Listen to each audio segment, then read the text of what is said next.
Winning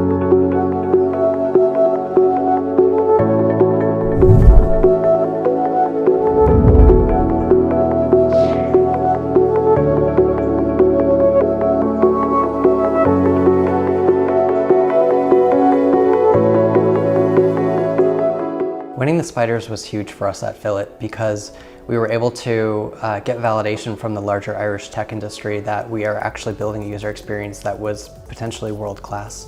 User experience for us is everything.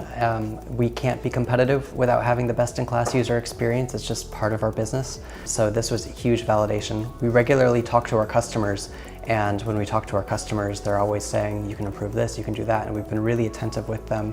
And it's good to see that that paid off at the end and that the larger industry is acknowledging our efforts. Winning the spider opened a lot of doors for us, and that was really big.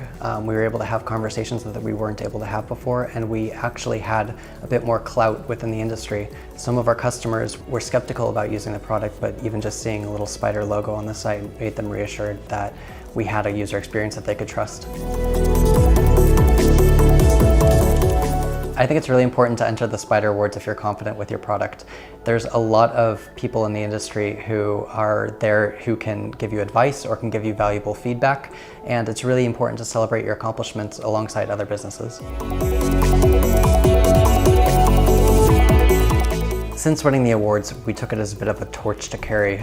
We've been really proud of our user experience over the last year, and with every marketing campaign that we did, and even with every outreach effort or new feature that we designed on the site, we had to think, what is the best possible user experience for this? So it wasn't necessarily an opportunity to gloat, it was an opportunity to challenge ourselves so that we can continue to build that best user experience. And that involves listening a lot to our customers. We doubled down and we listened a lot more intently this year. We actually simplified a lot of the processes.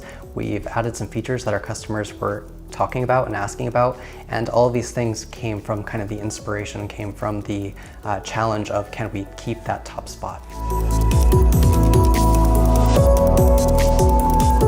My advice for this year's applicants is to focus on how the finesse of your campaign or your product impacted your customers. At the end of the day, that's the most important thing, is how are you actually making impact on the industry? How are you making impact on customers?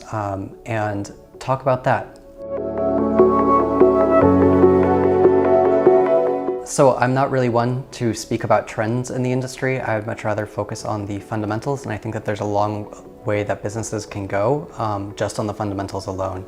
And those fundamentals usually start with listening to your customers, being empathetic, thinking about what their needs are, their emotional needs, their material needs, what they're using your platform or your product for, and starting there. Build user stories from there, and then build a best-in-class user journey from that process. But really make it about the user. Don't make it about whatever design aesthetic that you're trying to put forward, or don't make it about whatever functionality that you have that you want to push on your users. The next kind of big thing is that you need to keep it light and simple.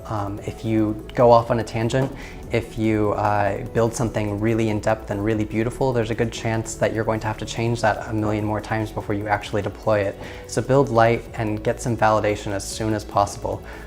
Make sure that whatever platform you're building, whatever product you're building, it's got innovation built into it, or the ability to innovate rapidly built into it, so that you can make these changes on the fly. And the final thing is make sure that you're humble.